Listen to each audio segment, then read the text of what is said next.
gonna be one of the better young teams in the league. Just me and LaMelo in the backcourt, the way we play, the different type of swagger we have, and creativity. It's just we're gonna be box office. That's the only way I can put it.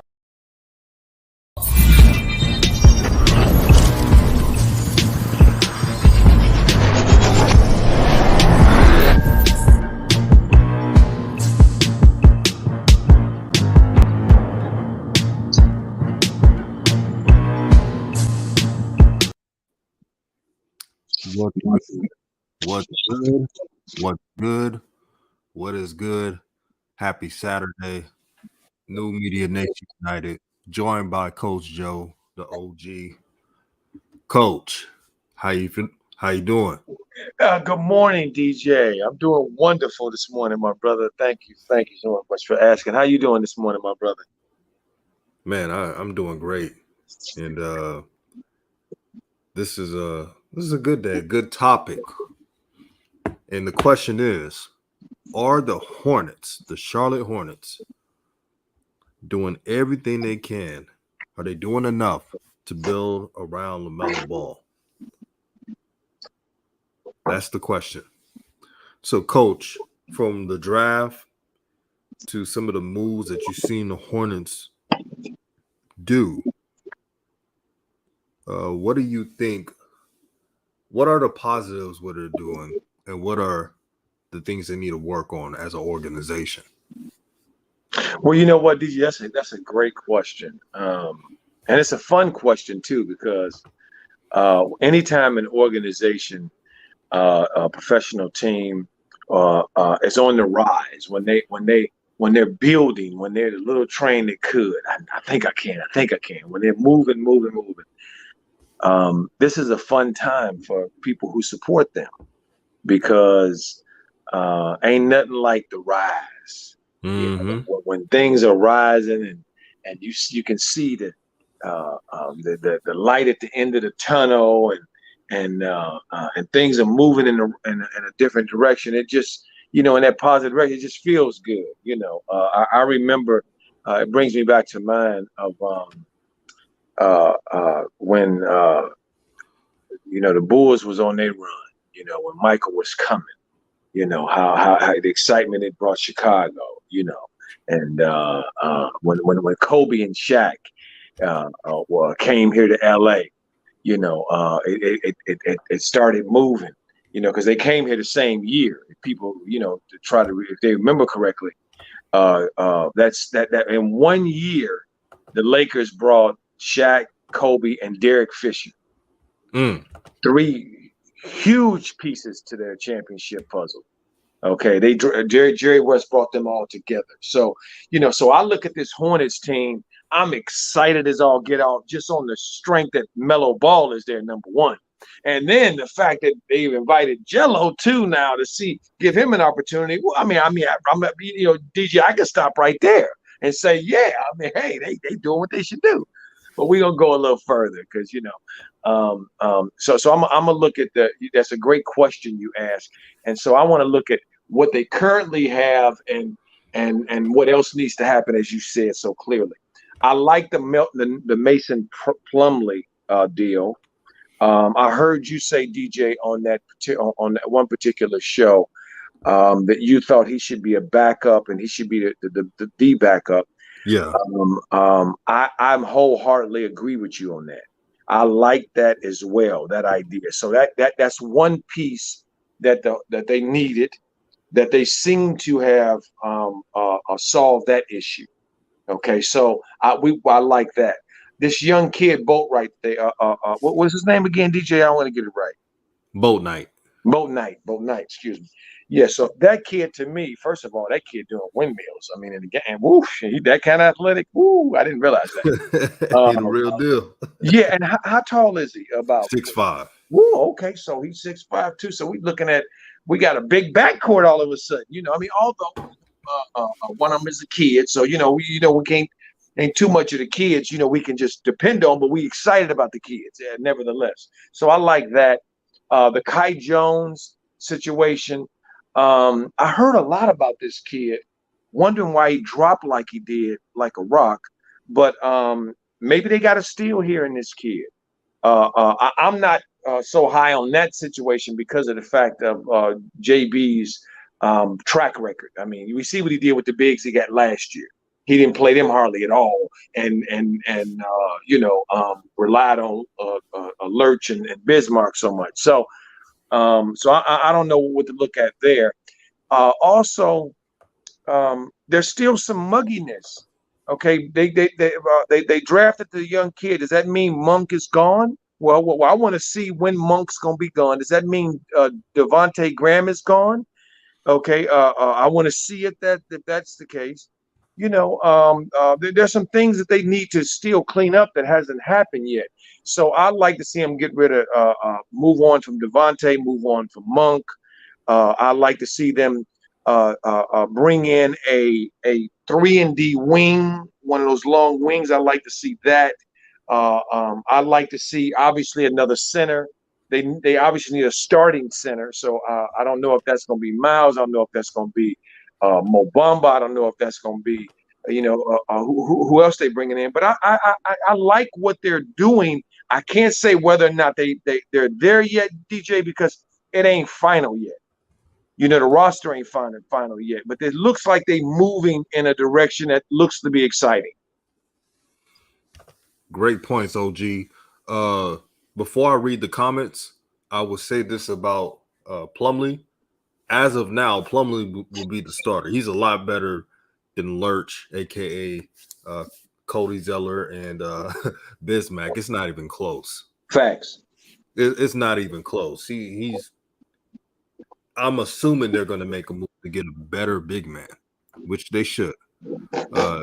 Besides the injuries, OG, the 5 position was their Achilles heel. They couldn't really run as they should have. Now, there was other factors. Of course, Gordon Hayward being a ball stopper, holding the ball, trying to be point forward, that was a problem. If Gordon Hayward is still on the team, and I think he is because no one wants to take that contract. Exactly. I would like to see Gordon Hayward play like a traditional small forward. Now, it's a sacrifice, but it would help the team. Now, is Gordon Hayward willing to soak his pride and just do it for the betterment of the team? Because what you saying, OG? No, go ahead. I'm listening. Sorry, did you? Because when you have a point guard like LaMelo who had some talent evaluators say top 5 in handles, why would you have everybody else dribble the ball that much, but not your point guard? It makes no sense. Analytically, it makes no sense. Facts. DJ, Gordon is a very big enigma in this whole scenario because we don't have a baseline of past performances and behaviors to see how he's going to act. See, they've told us a lot of stuff about him being a team player and a glue guy, and, all these types of things. But we haven't seen it. I ain't seen none of that. None of that. So I'm a little bit confused about Gordon. Gordon, to me, it should be clear as crystal glass right now, as a plate glass window. It should be that clear that this is not his team. This is not they are not relying on him to lead them out of the wilderness. Clearly, it's Melo's. So I would have to say, once a little bit more when the roster becomes, I think Monday at 6 is the free agency starts. Is that correct? Yeah. Yeah, I think Monday at 6. Yeah, so I think we're gonna know real soon by the moves that they made, by the moves they make in the free agency, because they cleared some space. From what I understand, they've got some space under the cap. Clearly, they have already committed that they have to be under the cap. So but Gordon is that enigma right now. Him and Devontae Graham. It's clear to me that Monk is gone. Okay. But I don't know how you move forward with both Rozier and Devontae Graham. I don't see that. Coach Joe, man, this morning, man, the energy is up. This topic is everything, man. This is like one of my favorite topics to do because there's so many things that the Hornets can improve on. And there's so many weaknesses that we could point out. Taufik says simple, not enough, but they're trying to get Mason Plumlee and improve their forward depth just where Will Jones play. Matt Hatt says, what's good, New Media family? Good, my brother, man. And peace to you, family. Good morning, fam. Family. DZ King, I see you, my brother. Rave Kingdom. He said, hello, New Media family. Peace and blessings to you, Rave. Thank you for being a part of the family. J.K. Robinson says, heard that they might try to swing Plumlee for a better center. If it ain't Miles Turner, they might as well keep him if it ain't Miles Turner. Right. I'm gonna tell you, DJ. Somebody put in there. I saw. And good morning, family. So good to see you guys in the room this morning. Put in JaVale McGee. I would love if they got JaVale McGee. He wouldn't cost that. He wouldn't cost that much, and that would be a major upgrade from Lurch and Bismarck to Plumlee and McGee, and you wouldn't have to spend that much money on McGee. See, so I would actually love that. He knows his role. He accepts his role. He does exactly what the Hornets need to me, which is a rim runner and a rim protector. So that would be major upgrades. I would be super excited if the Hornets start the season with Mason Plumlee and JaVale McGee. Absolutely. And to be objective, Mitch Kupchak in his past 2 years, he's drafted well. I'll give him credit. He's drafted well because he's using common sense and not being emotional like some teams, Warriors last year. Yeah. And Hassan says, not going to lie, Mitch went crazy in the draft. Finally, they didn't mess it up. But they didn't mess it up for 2 years. No, that's a fact. And DJ, honestly, objectively, if Gordon Hayward had a clearer understanding to me, and Lil JB wasn't a coach, okay, Gordon would have came in and played a different role. See, to me, this was on JB. I think that JB and Mitch gave Gordon the idea that we bringing you in to be the man. And so you got the ultimate green light. You do whatever you kind of want to do. You just play your game and do whatever you want, whatever you do. I think, and that's where they went wrong at. See, so I'm very much interested in seeing DJ. This Kai Jones, man, tell me more about him. I don't know a lot about him, but I understand he failed a lot and he should have been higher or something. What's up? Yeah, OG. For those who know, I'm a Texas native. I'm from Houston, Texas, even though I'm living in the West Coast right now. So I watch a lot of Big 12 football and basketball. Kai Jones is raw, but he's talented enough to contribute, if you get what I mean. Like, yes, there's some things that he can add to his game, but what he does well, he does well. He can run. Mm-hmm. He's probably the most athletic big man in this draft. It's not even close. Really? Yeah, he's very athletic. He could run like a deer. Okay. That brother can get up and down the floor very quickly. He fits what LaMelo is trying to do. What's his dimensions, DJ? Repeat that, OG? What's his dimensions? He's about 6'11", 240. Really? Yeah, he's he's long, stars. Athletic. Really? What to me that kind of changes things then. That's why people are excited about the pick. He's 6'11" without shoes, coach. What? He needs a little more weight.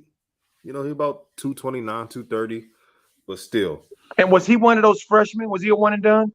No, he was actually what you call a two and done. Really? He spent 2 years in college. Yeah, he's still young. He's born in January of 2001. Oh my stars! Okay, So he's 20 years old. He can run. He's a Bahamas native. Played okay. at he's cool with Aiden. Okay, so Aiden and Michael Thompson them. Okay. But let me read his background for you, Coach Joe. You're gonna like this. Yeah. So before his high school year, he returned home from the country hoping to pursue. So he tried to pursue long jump before even playing basketball. So he has some track and field ability. I'm hearing Wilt. Oh yeah. Yeah, because we're not trying to say he's Will Chamberlain. I'm just saying like no. But I'm hearing. I mean, think about DJ. In my memory right now, I cannot remember in the last 20 years a big time prospect, particularly a big guy, okay, running track, right, having anything to do with track. See, so that tells me right there his coordination and his athleticism and coordination. That tells me right there if he was running track and doing a long jump, man. Oh my stars! I'm very DJ, you just made my morning. I'm very happy now. Then, God, dog, because JB ain't gonna be able to screw this up. This dude is bona fide. Oh yeah. See the way he did Nick Richards and what's the other big the big kid last year? The big twos last year. Nick Vernon Carey. Yeah, Vernon Carey. The way that he jerked them around, you know what I mean? Get him no love or no direction at all. He won't be able to do this because you know what? And now I'm gonna change this. If this kid is 20, he spent 2 years in college, and he is about 235, 240, he's 6'11", close to 7 feet, and he's as athletic you said, I'm cool with him in Plumlee. I swear, I'm cool with him in Plumlee. Plus one of those other guys from last year. To me, that's the big dude. That's enough big dudes. Now take the money that you have in your cap and go get shooters and wings. Two wings and one shooter, knockdown shooter. I think, and they'll be ready to go, man. Yeah, I like it. See, because Miles clearly took a step. I don't know about PJ, but the situation he in is probably we got to wait and see a little bit. But Miles took a step, and to me, it was an important step. Mitch Kupchak said something in the last press conference that I thought was really illuminating, and I was glad to hear him say, which is they need to add talent to this roster. They need more players. See, and he is absolutely right. So the fact that they are saying this and they're not trying to say, well, we okay right now, and we'll just go with where we are right now, and we'll just see where we are right now, and we'll just evaluate from right now. See all that mess. I don't want to hear that. So I'm glad to hear that they got that wing. And you know what? I see somebody in the what is that? Tailfeek saying that they drafted Scotty Lewis. I forgot about Scotty Lewis, and he's a wing. Yeah, Scotty Lewis is the best defender in the draft. This is why they said the Hornets won the draft the other night. Wow. And Lewis is about 6'7", 6'8", ain't he? Scotty Lewis is about let me be honest, 6'5", but he's a rangy 6'5". He has long wingspan. Okay, good. So, but they, you know what? Wow, Mitch, and the Charlotte Hornets. Okay, I got it. Hands up, claps all around. We gave them the business when they deserved it, so we're gonna give them their flowers when they deserve it. Okay, Then they had a great draft. Wow. Coach, Call Me Fahu says James Boatwright got Jamal Murray type of jump shot, too short. No, jump shot to so many of his threes will be in transition. So he has a unique jump shot. He can shoot it in transition. He can shoot it in mid range. You guys will see in Summer League. You're going to be very impressed on how he scores. What you call 4-level score. Wow. I want to see if he's efficient. I'm gonna tell you, DJ. To me, when we're talking about these young players, that's why I said I still want them to. I like the addition. I need to see some vets though. I still need JaVale McGee. I feel like that'll be the third. They are the three big men with the young kid bringing him along. I like that. I like Scotty Lewis, but I think with that cap space, they got to bring in a shooter and they got to bring in another wing, a pro wing. That when Melo get downhill, when he's kicking, we talking buckets. We talking buckets. We talking people who can make moves off the dribble. We talking about them type. I'm so high on Mikal Bridges, man. And his type. You know what I mean? I love that type right now, DJ. Right. And that's who, like a Scotty Lewis, and I'm not saying he will become Mikal Bridges. It remains to be seen. But that's who Scotty Lewis is. Okay. A long athlete that is like a throwback wing, but athletic. That's who he is. I like that. And Swag Buzz says, I think Terry Rozier will be going to for a center. Shout out to Swag Buzz. If you're a fan of HBCUs, anything about just sports, subscribe to him, man. He's a good brother. Let's help him get monetized. Swag Buzz is a real one. Salute to you, family. But what you think about that, about Terry Rozier? Oh, I'm going to tell you. I'm a little bit of two minds on Rozier. Rozier is a bucket getter, obviously, and you need bucket getters. They need to have a bucket getter. I like the brother, but I gotta admit that I would like to see him play a 6-man role. And have a backcourt of LaMelo and Terry all out the gate, because there's something to be said for guys, veterans who can get buckets and to put on the floor Gordon along with Terry. You got two guys there that can get buckets. Now, can they get buckets the right way is the question, not just buckets for bucket's sake. And I think they can get buckets the right way. I think they're going to have $8 to $10 million in the cap, and that should be enough to me to get a shooter in a wing. You know what the audience should understand, because they listen to our show. To put it in perspective, we're not anti-veteran. We're pro, willing to do what it takes to win. So if a younger player is outperforming veterans, then you play the younger player.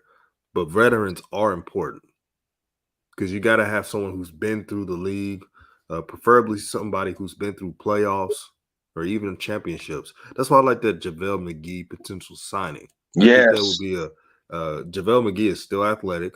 Yes. He does everything that fits what LaMelo's is doing. Purple Baby says, me and Coach Joe on the same wavelength. New media. All right. Shout out, man. Shout out there, fam. We feel the love this morning. I love it, man. I love it. Oh, I saw a good one, Coach Joe. Go after Mo Bamba. They could make the finals next year. I wouldn't go far as the finals. Let's be objective. The Brooklyn Nets are healthier next season, and they just added some shooters.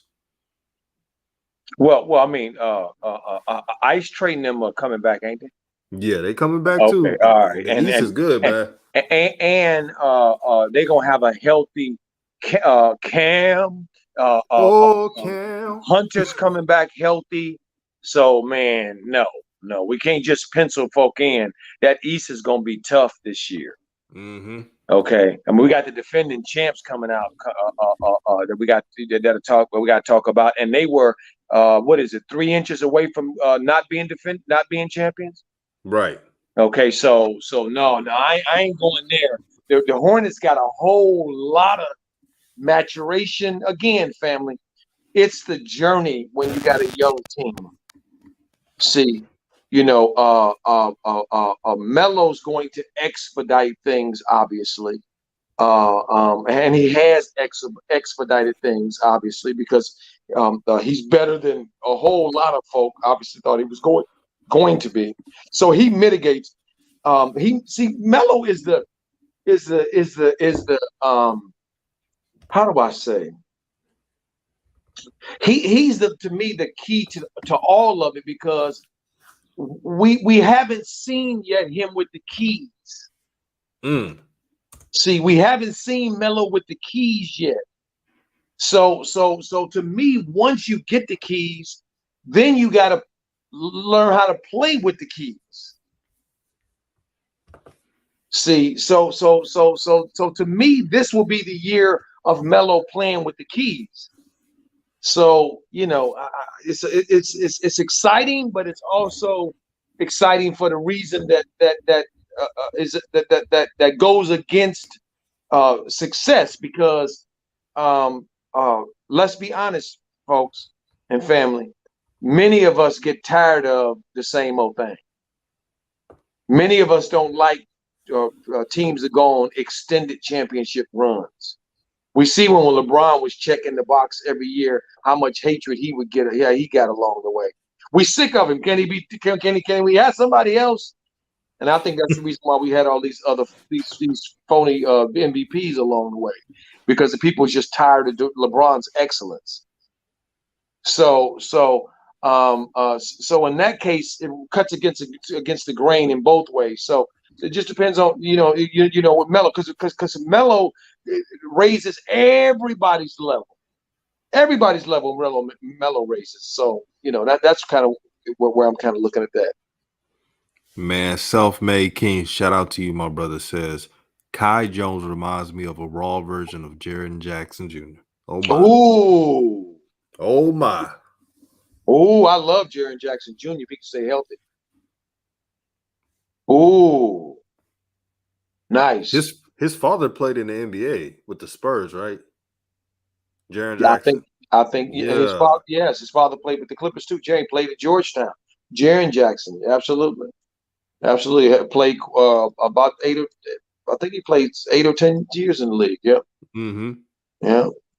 So he got that pedigree. See.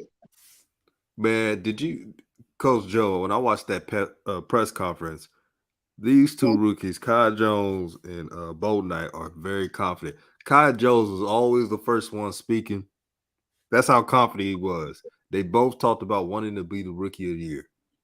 What? I gotta go look at that. I'm like, man, I like the confidence. I saw a little bit of the Boltzmann kid's interview, a little bit of his, when he talked about him and Melo. I was like, oh, a backcourt with me and Melo. I was like, yes, look at this. You know who probably didn't like that? Who? Devontae Graham. Oh yeah. Poor little Devontae, little train that could. But it's my team. JB, what are you gonna do about it? And JB's like, I'm trying to keep my job, brother. Right. hey, I did everything to help you get here. Now you got to take the next step. Right. So you know what? To me, Devontae should be on a veteran team. See, if he thinks he's what he is, then he should be on a veteran team. Where he's making baskets that mean something all the time. You know Not, what's not, crazy, Coach not. Joe? Uh huh. Like, I get, people would confuse me of hating on Devontae Graham, but I've said a couple of times if Devontae embraced the 6-man role and played on a winning team, he could not only get a bag, but he can make a name for himself. Without a doubt. He'll make more money being a 6-man than trying to take all the shots being a pseudo starter. Absolutely. Absolutely. Absolutely. So if I'm his agent, man, I'm trying to I'm looking for a place that where a landing, let me see, somewhere like I see Boston just picked up Jason Richardson in a trade from Dallas. Good pickup. Yeah, so I mean it's quite a few teams here. I mean I could see the Lakers using him as a 6-man. Mm-hmm. I could see him coming off the bench for the Lakers.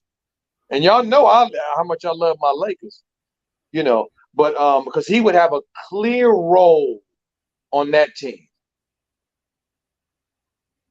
See, clear role on that team. So yeah, I would like to see him with a veteran team, a more veteran team, so he can play play the role that to me he should play, because he's out of pocket with this stuff he's doing in Charlotte. Douglas Goldenchild says salute DJ Coach Joe. LaMelo Holics in the building. Show Yes. is lit. Salute to the Ball brothers. Man, it's all love, man. You just see this, Coach Joe. Rave Kingdom. Breaking news. Ball Facts was at LeVar's house. Just went live. New media is growing. Well, I'll be damned. All right. Because y'all know how we do over here. Congratulate us, man. Salute to Ball Facts. Absolutely. We don't hate. We don't hate over here. Salute to Ball Facts. Yes, indeed. Yes, indeed. Doing his thing. Uh-huh. AJ Watson says, still remember when Tebe took a bad 3 when all they needed was a 2. Hero ball is not always the answer. So true, my brother. Hornets got to play team basketball. And remember, a hero ball ain't just shooting. It's also your whole body language and your approach to the game. Some of them heroes make them bull crap passes too that don't get there on time, so they can sabotage the offense. Okay, that's a part of hero ball too. Yeah, that's got to be rectified next season. You know what I want the Hornets to improve on? I'm not trying to pick on Terry Rozier, but I did see this a lot. When Terry Rozier, I don't know if y'all noticed, did not have a good shooting game, his defense would not be of the level that it should be. So he will take plays off. Yep. And I don't want to see that next season. And his body language was bad when, as you said, DJ, when he ain't getting off. He's not a good teammate. Breaking news: Hoop Jargon and Ball Facts is in the BBB mansion. All right. Both of them in there. All right. See, this is what you get when you work hard. You're a congratulator, not a hater. This is what happens. So salute to those two brothers. Yes. All I want to say is, man,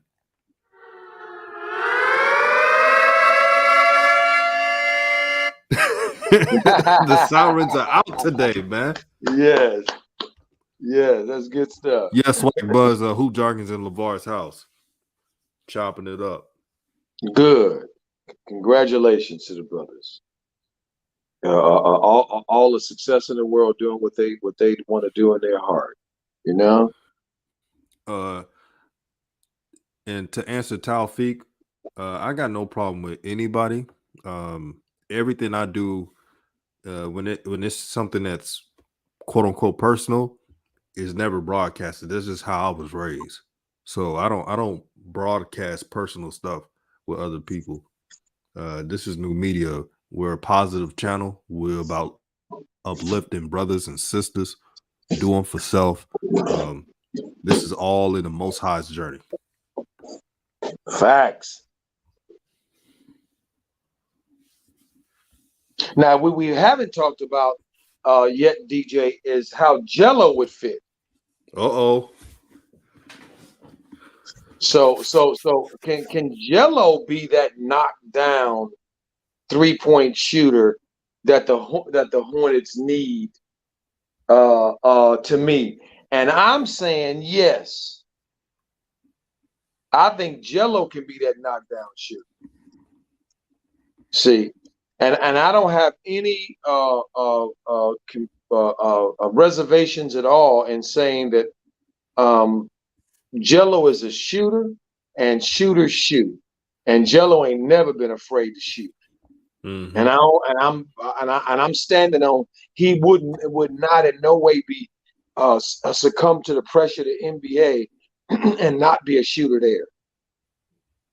He would shoot there too, and I think he'd be just as efficient. See, the good thing about Jello, if it all plans out right and he does his part, he will play to the strengths of his game, which is to shoot. He won't try to do everything. He won't be trying to play hero ball. Y'all seen Jello play. He always try to play within himself. He never you won't see him try to dribble the ball like he's Hoss or anybody from and one. a simple mini dribble, pull up, mid-range 3-point, and that's all you need. That's what you'll see from Jello. And I want everybody to, when the summer league comes around, when the first game comes around, don't worry about the minutes he gets off the bat. See the progression and watch game to game. And each game, Jello is trying to get back in the swing of things because he hasn't played in 2 years. So don't be like, oh, dang, Jello never going to get playing time. No, don't see it like that. After the first game, after he gets that rust out, then you'll see him get in his groove. And one thing I'm going to predict, I believe Jello, this is what I believe, added some tricks to his bag, some moves, because he's bigger than a lot of guards. He's very strong. Facts. So I think you will see him do high posts. He used to do, like years ago in Chino Hills, he would do low posts, because he was bigger than everybody. I think he will add high posts because that's what a lot of the modern day guards are doing. That's what I'm expecting from Jello, but I'm excited for Summer League. I'm excited for Jello because he's been working hard. I want him to make it. I know a lot of people because I've said, maybe here and there, but you know me, I don't say anything until I see it. But you know what, DJ? Along that line, I just had a thought. Who this Summer League team, right? Who gonna play point guard?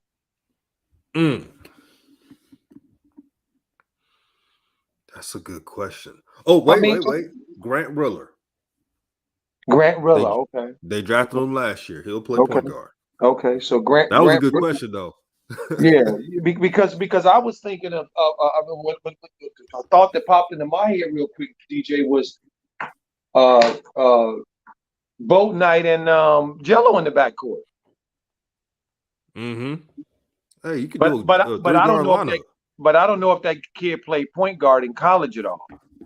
Actually, Boat Night was asked to play not only shooting guard but point guard, like a combo guard. Okay. Because he was the only scoring option at UConn. Okay.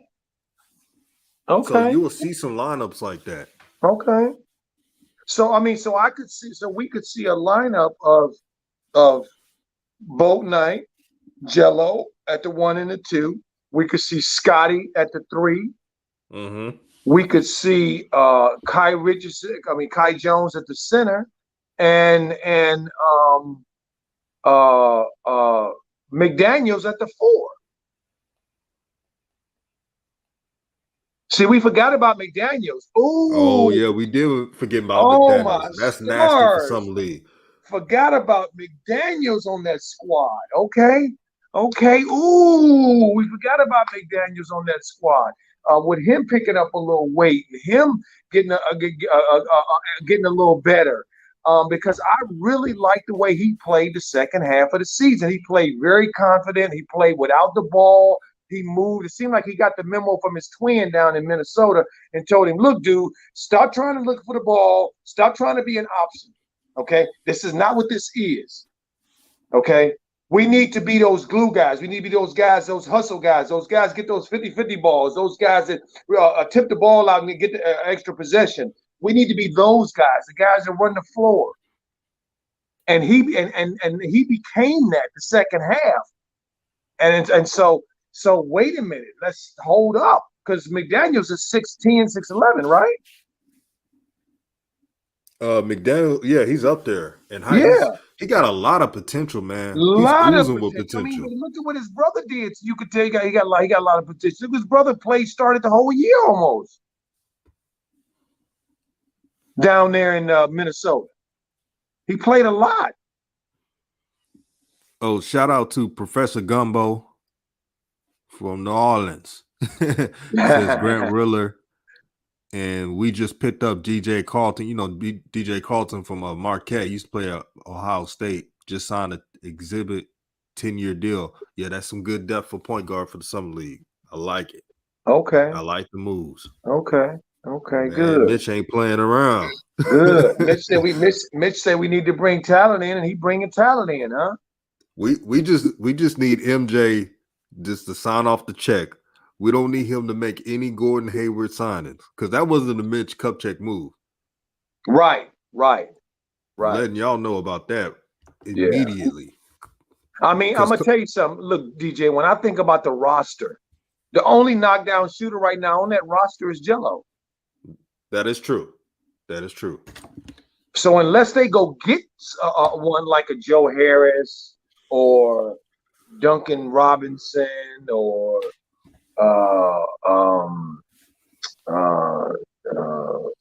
Seth Curry, who's from Charlotte, who probably love to come home. Unless they go on to get a knockdown shooter, Cam Johnson down in Phoenix, then right now it looks like Melo. You mean Jello? I mean Jello. Looks like Jello's the knockdown shooter. There's another one. There's one more. Nate Darling. Yeah, but I don't think he's a knockdown shooter, is he? Yeah, he's a knockdown shooter. He's just not like dynamic. Okay. J.K. Robinson, thank you for that, man. He said it's pronounced Book Night. Book Night. Okay. Book Night. Okay, thank you. Book Night. Okay. Appreciate that. I don't know why I say you can tell I'm from the South, man. We always say and right. I'm talking about boat night. Right. You know what I liked about the draft, DJ? When I watched it, when I got a chance to watch it, was the next day or the day on NBA TV. So I watched it the next day. They kept replaying it. I enjoyed watching the kids who were in the studio come out with their parents, man. I like that.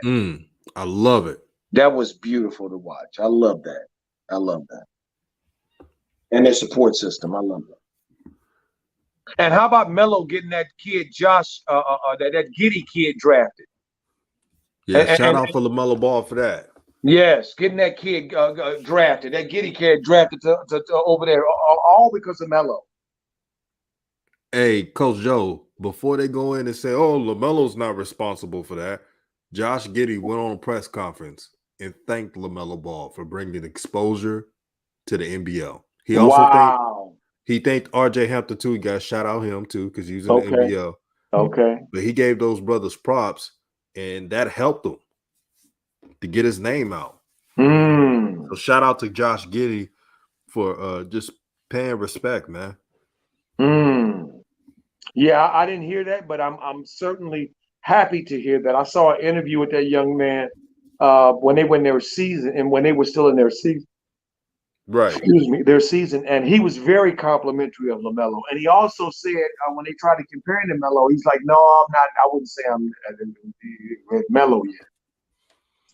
Humble man. He's very humble. Yes. I like that. Yes. He's a realistic person. He's like, well, I know I got IQ, but I could work on shooting. All Josh Giddy needs to work on is consistent shooting. IQ is there. Mm-hmm. He reminds me, he could be a better Joe Ingles if it all comes together. Okay. And before they go and say, oh, it's just Joe Ingles, a better Joe Ingles is really good. What he averages, Hell yeah. 20 points? It's damn good.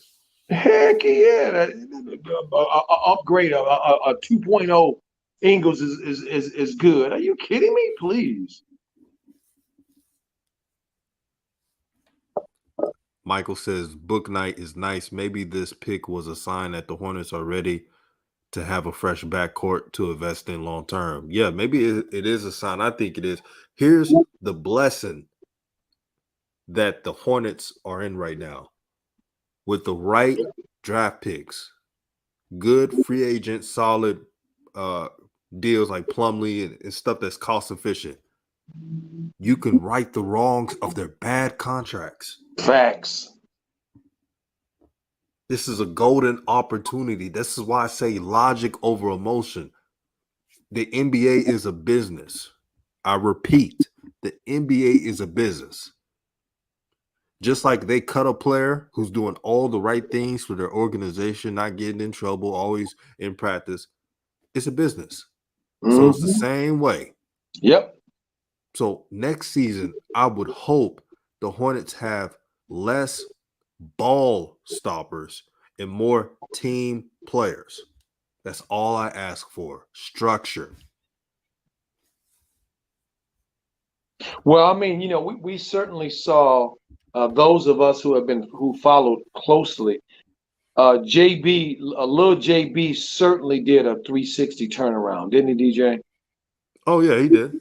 I mean, so if his flip-flopping is any indication of the commitment, the recommitment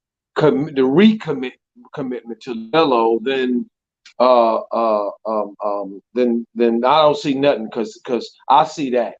They realize now what they have clearly, and I think they're moving and making moves in the direction to support what they have. And you couldn't ask, as far as I'm concerned, you could not ask for a better time to have to do this, because you already have examples right in your face. Luka, Ja, Trey, Ice Trey. I mean, you already have examples in your face of how to go forward, what you need to do to go forward with a Melo type player. It's already there. So just have courage. Don't be scared, and just go ahead and make your move. Mm-hmm. Boltzmann says Josh did play, he meaning Giddy, played in the Olympics, which helps his stock. Let me keep it real with y'all. There's a lot of international talent that played in the Olympics. Garden, Kevin Durant, and many stars that were picked second round, late first round. But Josh Giddy was the first international player picked. Facts. Marketing matters. Facts. That's the difference. That is a great point, DJ. That is a great point. We can't lump other folks into this. This kid here was a lottery pick from nowhere. Melo's year, last year, Melo's year in the NBL, that kid was nowhere. Oh, nowhere. No. Now he's a lottery pick in 1 year. Come on, man. Come on, man. That's the difference, man. This is not that's not just me. Oh, I'm trying to boost LaMelo up. LaMelo has so much of an impact in the NBL. Scouts took notice of that. And do you know that the NBL will most likely have a lottery pick next year? Also, Josh Giddy was projected 18 earlier in the season. Yes. To go 18 in the draft. Yes. the highest draft riser on there. Not even close. Not even close. See, Um, so we start talking about again Melo's impact, his impact, his moves, the moves that Melo made and LeVar made was so impactful, so monumental. They're still reverberating now.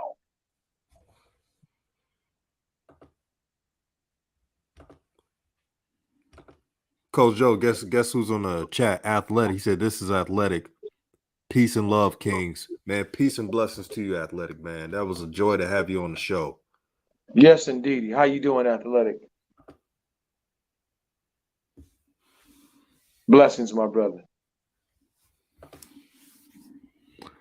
Max says, as long as everyone knows this is LaMelo's team, they don't try to play hero ball, then the Hornets will be fine. Absolutely.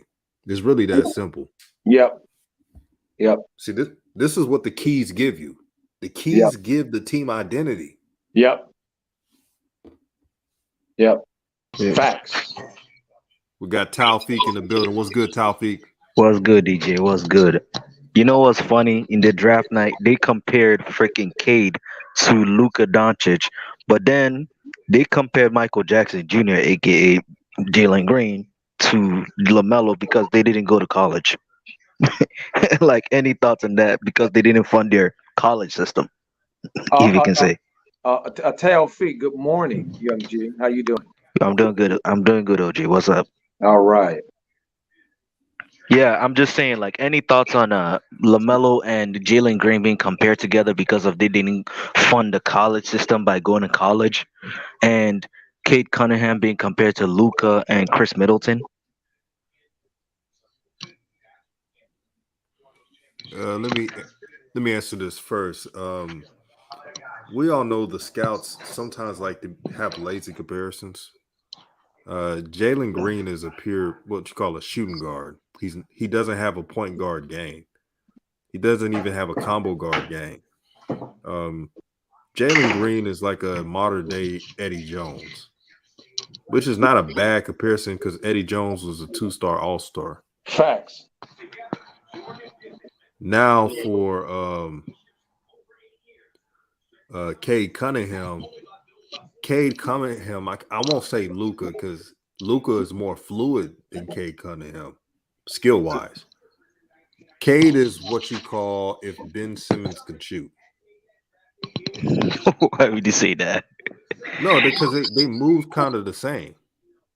Because we know Luca didn't go to college as well, but it's funny that they compared him to Luca and Chris Middleton, and I'm like, oh, but LaMelo and Jaylen Green being compared to each other because they didn't go to college. Make it make sense. Rare says who was Melo compared to? Boy, they had some bad comparisons. Okay, first they compared him to Josh Giddy to LaMelo before draft night. Then they now said on draft night they compared Jaylen Green to LaMelo Ball.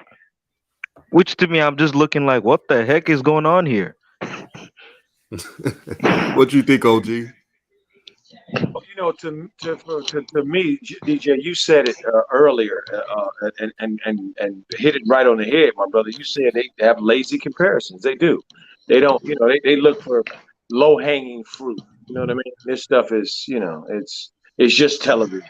You know, means nothing. That's why I love the fact, DJ, that you brought up that we have in the show today to talk about the substance of the roster and the substance of where they move forward. You know what I mean? Not just hype. Mm-hmm. You know what I mean? And lazy comparisons. Facts, OG. Shout out to Samuel for the $2 super chat. He says, shout out to you. What if Jello is signed and becomes rookie of the year? Then it will be the story for the ages. Yeah, and speaking of Jello, man, like with all the guys that Charlotte drafts, it's gonna be hard for Jello to make the damn main roster, let alone summer league, man, because that's talent. My boy Scotty Lewis, who can play defense, dunk, shoot a little bit. Then you have James Bouknight. You got Kai Jones, and so many more. And they draft this big or guard that I don't know. I probably think he's a bum anyways at 57. I don't know, man. Like Charlotte just went and draft every good player plus a bum. We got Purple Baby in the building. What's good with you, my brother? You know me. You don't Who's know this? We don't know you, man. me. Shay. Wait a minute. That's voice sound familiar. Is that Shay. That's Shay? What's good, Oh, Shay? really? Yeah. That's good. I'm good. Just checking y'all out. I've been here. I just ain't been, in the chat. But I wanted to ask y'all about speaking of Leangelo. I thought the same thing as far as the summer league and stuff like that. Do you feel like they went too much on the guards, instead of going wings? Because I like JT Thor and his potential, but I felt like they should have just got an extra wing in the second round instead of another guard. Well, JT go ahead, JJ. JT Thor, he does play some small forward. Yeah, I know. I He's looked what at you his call a dual forward. He's a jack of all trades. I like the fact that Mitch Kupchak is getting versatile type of players, like Book Knight. Book Knight is a shooting guard, but if you want him to play reserve point guard, if LaMelo needs a breather or something, he could do that. So I like the versatility, but I see what you're saying. And as for Leangelo, well, all he has to do is just worry about the little things, diving for loose basketballs, out hustling everybody. When you out hustle the next man, you're likely to get a roster shot, a two-way contract. Plus, the Hornets are trying to appease LaMelo. That helps. So all Jello has to do is shoot that thing, hustle, and we'll see what happens. I hope he make it. Well, he hasn't made it yet because a lot of people, when you go on Fly Sports TV, there's so much Jello fans that they can't understand that Jello hasn't gotten a roster spot yet. He has to fight for that roster spot. You know What what? do you I feel a little bit different. I think Jello. It's Jello's to lose. I think LaMelo being there is and now being in the position that he's in, that Jello is he's fine. He just has to do his part. Yeah, they're pulling that Giannis playbook for LaMelo, man, which is get the brother and try to convince him to stay, like they did with Giannis. Well, I mean, I just watched. See, this is a long. This is not new in the game in professional sports, guys. This is a long-standing thing where organizations bring in the support staff or players or family or whatever for a superstar to support the superstar, the superstar's mental health. You know what I mean? Because I remember when Blake Griffin came in. His brother. He played with. His brother was here. He wasn't really an NBA player. You know what I mean? Taylor Griffin. Yeah, he wasn't really an NBA player. So this is a long history of this.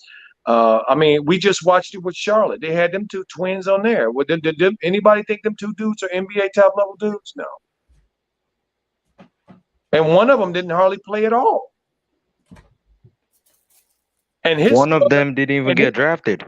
And his brother ain't no star. I mean, right? I mean, them twins down in Charlotte, they ain't stars. How both of them get in the NBA? I don't know. So one was drafted. One was drafted. Yeah, one was drafted, but the point is, both of them was on the roster. Both of them was collecting checks. The general manager shift gears because it's not really shifting; it's just moving lateral. Aaron Rodgers, just made the Packers bring back Randall Cobb because he wanted him. The general manager said, "Well, we did this for Aaron." They didn't want to bring Randall Cobb back. He old, but they don't want to. They want to make Aaron what's going on down there in Green Bay. So what they do? They brought his boy in, paid him a $10 million contract.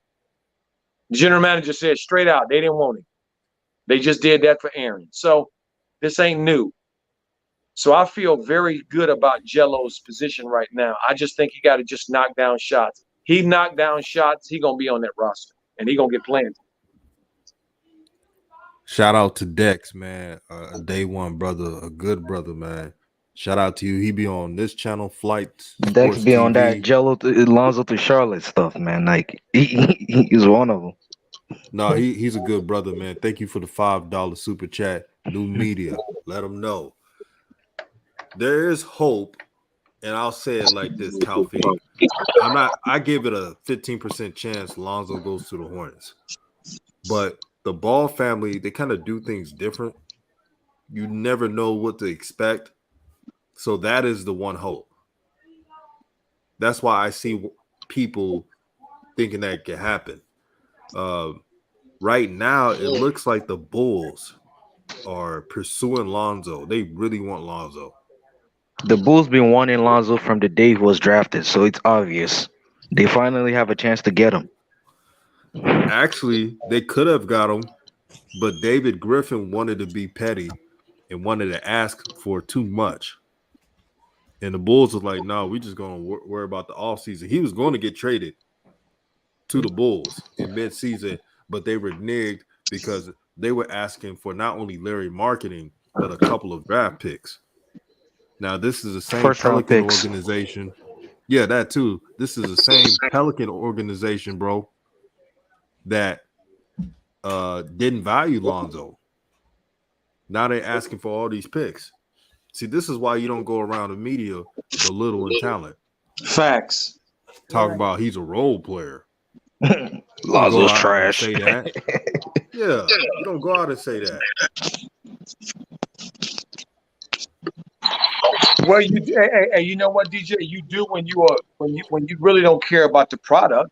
I mean, let's be honest. New Orleans only cares about them. That ownership group only cares about the Saints. They don't care about the Pelicans. Oh yeah, Miss Benson owns both the Pelicans and Saints. I forgot Facts. about that. Facts. They care about the Saints, man. They don't care about no Pelicans. They know the Pelicans ain't that good. The Saints is the one keeping them alive. One Super Bowl and that's it. But you know what, Taufik? It's not just about them not being good. I mean, they can make them good, but they don't care because their baby is football. It's similar to Charlotte too. Charlotte, the best thing is the Carolina Panthers. Apart from the Carolina Panthers and the Carolina Hurricanes, they're nothing. But the difference, though, my young G, the difference, though, Taufik, is that Charlotte, North Carolina, is a basketball state. Plenty of big time basketball down there. North Carolina Duke, North Carolina State, all the HBCUs down there as well. Huge basketball. Whereas the other one is not so much. Not so true much. Because that was where Vince Carter came from, Jordan came from. Right. So yeah. Right. So I understand. Carolina is a basketball state, but they're also good at hockey and football. But football is their popular sport. Without a doubt. But now they're shifting to basketball. Well, Michael Jordan makes Charlotte just by his presence basketball important. Just Michael Jordan having ownership there. See, because everybody has an expectation of Michael that he's going to have success. Because he's been a player that have had success. Here's the thing, and Rap God said something about Griffin calling Drew an MVP player. I want to ask Rap God, listen, why is it that if Griffin called Drew an MVP player, why would he now trade him if he was an MVP player? I'll tell you why. See, the Pelicans did a lot of mismanagement. Like they traded a ring Contracts. away. They Yeah, they traded a did. ring away Uh, because Drew was the perfect backcourt mate for Lonzo. I wouldn't say perfect, but Drew, not To a fault my of his eyes, in own, my eyes. not a fault to his own. But you know, when an organization tells you you're the MVP of the team and everything else, Drew is not a number one option. Drew excelled with the Bucks because he was the number 3 option. That is true. And it was also clear that they were missing what he brings to the table. Right. See, it was a perfect fit as well. Drew just had to go out and be Drew. He didn't have to do anything that he hadn't done his whole career. See, and they needed what he brings to the table. His toughness, his hard-nosedness, his abilities as well. So, yeah, little bit different. Good point. See, Milwaukee to me, again, were about a few inches away from going home, but that roster is constructed in terms of personalities, in terms of their talents, pretty very well. Drew does exactly what he should do, and plays his role. Middleton knows his role. I mean, he gets to be a closer without having the pressure of being a closer. See, because the pressure is on Giannis, and then Giannis gets to be Giannis, and and then do his thing the way he does it. So, they got a nice setup down there in Milwaukee. Because it's funny. They got David Griffin. Whenever he makes stupid trades, he's the one that ends up getting finessed. He got finessed out of the Drew Holiday trade. Yep. And I have a feeling it might be finessed out of this trade too, but the trade is needed. No, facts. That's a great point. Do y'all believe Brandon Ingram really want to go? Brandon Ingram want to go. It depends, man. If Lonzo's gone, you might. I've said this, and I'll say it again. Like, this is to all New Orleans fans. Like, listen, if you better pray Zion don't request a trade if Lonzo goes, because the thing is, Lonzo and Zion have been best friends since Zion has been a rookie, and it started with Lonzo taking Zion under his wing. So someone that took Zion see Lonzo as his mentor. So why would he now want his mentor to be out of the team? And then next thing you know, is GG's. And you just pray that Zion will request a trade or pull a move like Luka is doing right now.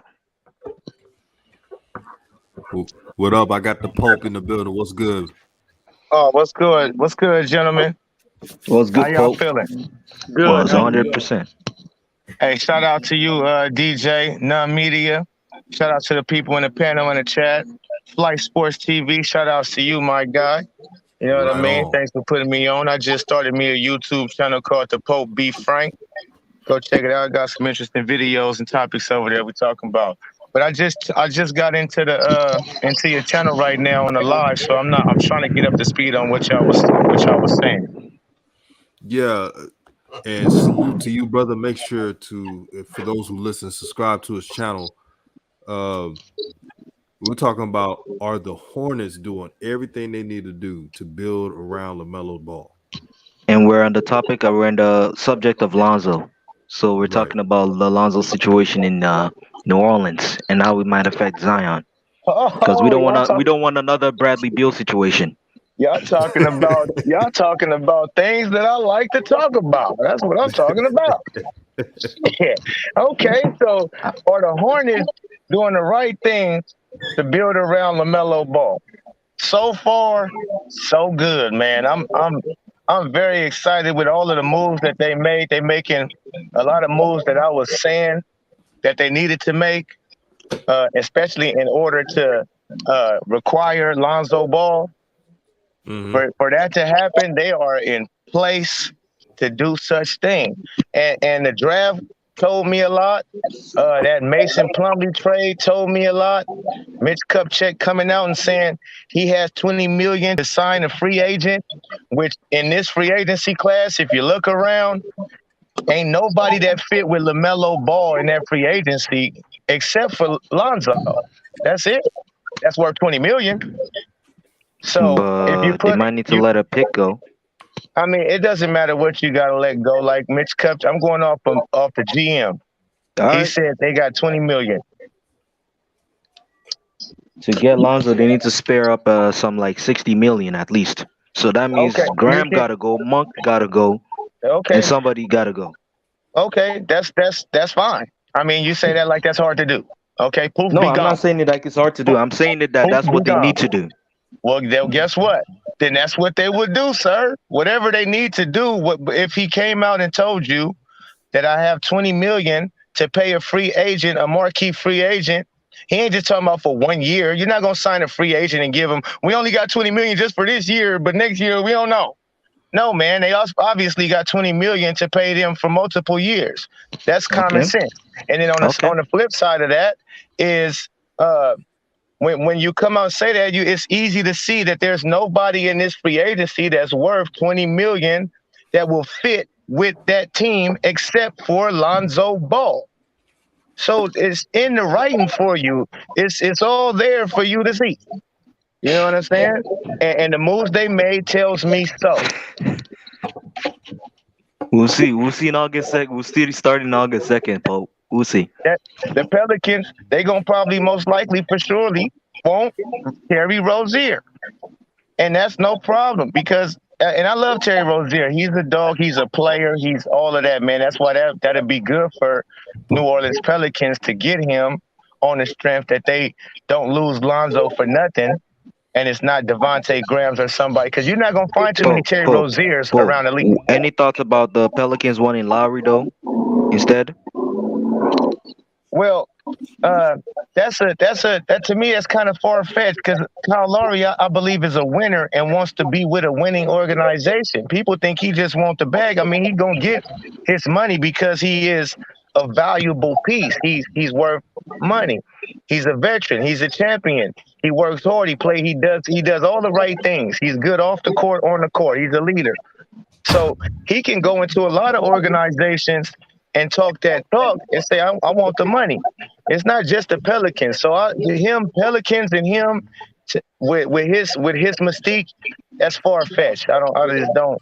I mean, I shouldn't say far fetched. I should just say not likely to happen because of all of the turmoil that's going on in that organization. I don't see a veteran like him wanting to deal with that. For me, my brothers and my sister, Mitch Kupchak, the most important thing I heard him say in his press conference was to me that they don't have enough talent and they need to add talent. To me, that cap space money is going to go to adding talent, multiple players. I don't think they're going to spend that money on one person. I think they're going to spend that money on multiple people because they realize they need to add talent to this team. And to me, talent to this team means one thing and one thing only: veterans. You must add vets. So they do need a veteran presence. That's not Hayward. But it is Hayward. I mean, Hayward's a part of the equation. I mean, if you look at Melo and Hayward together, starting with those two, okay, those are two guys the team was good with them. You can pencil in those guys and what their production's going to be. A coach can do that, and that's rare, except with veterans. So they need one more piece that the coach can pencil in that of what his numbers are going to be, his contribution on a daily basis, every night. And they don't have that yet. So I think that's what Mitch is looking at. No doubt, and I agree with you, Coach, because what he also said is 20 million. He got 20 million. That's without releasing none of the cap holes. So once they release a Malik Monk and a Cody Zeller and a Bismack Biyombo, they're going to have even more. All he was highlighting was the fact that y'all we got 20 million as we speak with Right. all these dudes on the roster. But as we move pieces around, we're going to have even more to fill that void that you're talking about as far as veterans on the that depth chart. And I think they started out with adding two young talents because you're only going to need what about 4 to 5 pieces. If that's a lot. If you got 4 or 5 good pieces coming off your bench, that's great. So we already know two of those are happening. Book Knight is going to be coming off the bench, 6 man, and also that Kai Jones kid. Those two are for sure coming off their bench. So after that, you got Jello. Don't forget Jello. Okay, Jello will be coming off the bench somewhere in there. All right, and he's a scorer. So all you need is about another one or two free agents to add with those dudes, and you rocking and rolling, man. You got a squad. But Lonzo Ball is in they wishes because you don't just say we got 20 million to sign a marquee free agent and then go get bums. Like I said, we'll see in August, starting August 2nd. We'll see who they sign. Though let's not jump to conclusions now. I mean, that's what sports channels do, sir. We make predictions and we make projections on what we feel and how we see things is shaping out. That's the whole thing about this. So, what do you mean? Facts. I just said let's wait. I know this is what it's all about, but I'm saying that If we was let's all wait. going to wait, we wouldn't have no content. What are you talking about? Ain't no wait. We We still we have to we looking at what we see and we putting it out there. because Now we're all we making have our predictions. We're all making our no predictions, and we're all thinking we're right. So August 2nd starting will prove our points. If you're right, no I'll doubt, admit you're right for sure. So no that's why I doubt. said we'll see in August 2nd. That's what I'm saying. Oh, okay, yeah, we definitely will. We'll see. But I'm all I'm saying is this is how it's shaping out. That's all. It's looking good. Okay, for sure, man. and I respect what the Pope is saying. There's a chance. What we can't do as fans is rule out any situation. So I see where the Pope is saying. Um, I see his angle too. yeah, I'm not I denying see it. what he's saying though. And at the end of the day, the great news about this, Lonzo not playing on a team like the Pelicans. No offense to them, but when you're playing on the team, you Thank can't be God. yourself. You can't be yourself. You can't be a point guard. That's a point guard nightmare. Correct. Because Yes, it Lonzo's been is. trained his whole life to be a point guard. So it's not like he's gonna just adapt to be a shooting guard, which we've been seeing his position redefined all the time when Mia Pope was on Flight Sports TV, if you can recall. Hey, straight up, man. Like that hurts his soul probably to take the ball out of his hands. He Right. looking at it, man. Can you imagine? Like, are you guys kidding me? You letting Brandon Ingram bring the ball up, who an ISO player? Like, what are we doing? He probably so frustrated. Now them shackles come off. Them shackles get to come off that boy, and he get to see them familiar faces that play like him. I mean, yeah, that's amazing for him. And I'm not, like I said, it's just shaping up. Because, hey, what told me a lot too, DKM had his video back the other day, yesterday, and was showing clips of when Lonzo was looking at the lottery pick, and he was hoping and wishing that the Pelicans would fall into like 3 so they can get his brother. And they got 13. He was pissed. They like, there goes See, the that. point is Lonzo has always envisioned. If you look at all of the three, they've always envisioned playing together. So them playing against each other was their biggest nightmare. If you look at the way Lonzo even said it, it was their biggest He ain't nightmare. lying. So it's like now they have a chance to play together. I see your point. Pope. Like I'm. Your point is that there's a chance that they'll be there because the 20 million that's on the table, they can give it to Lonzo. And I'm not gonna rule it out, but I'm saying like, bro, there are other teams like the Chicago Bulls who really want Lonzo from day one that he's been drafted. If you really look at that too. But they don't have his brother. See, I don't think people taking too much in the. They like, nah, he ain't really tripping because he left BBB, but nah, he love his brothers and would love to play with them just as much as they would love to play with him, man. So that's why I think that's the biggest.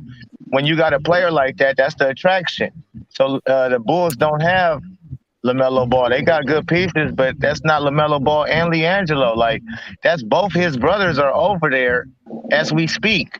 So that's like, man, that's match made in heaven. That's everything Pop's been screaming. That's everything, my God. That's like dream. If Too much Jello of a is dream announced come on the true. main roster, if Jello's announced on the main roster, Lonzo can come to the team. But if Jello's not announced to the main roster, I'm not sure it's gonna Can I entice speak on that Lonzo. real quick though? Yeah, for sure. What's up, Right. Poetic? Listen, man. You listen, man. Like, listen. The question was asked, has the Hornets done enough? And I've said, listen, the minute they signed Jello, they've done enough. Listen up, man. Listen, bro. Yes, thank you.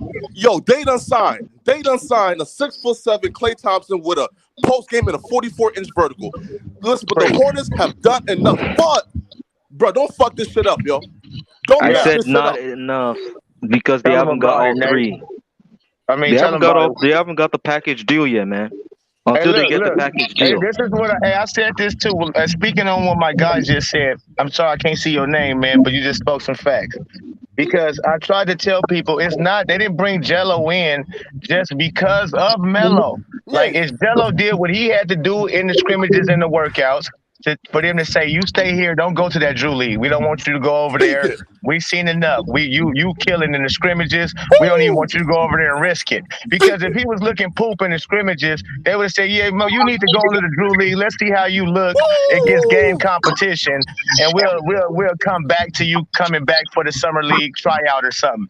They must have seen so much in that boy, Man. so they said, no, my guy, you're not going to go play with BBB in the Drew Man. League. Stay right here, and then when summer league tryouts come, you will go ahead and do all of that, whatever.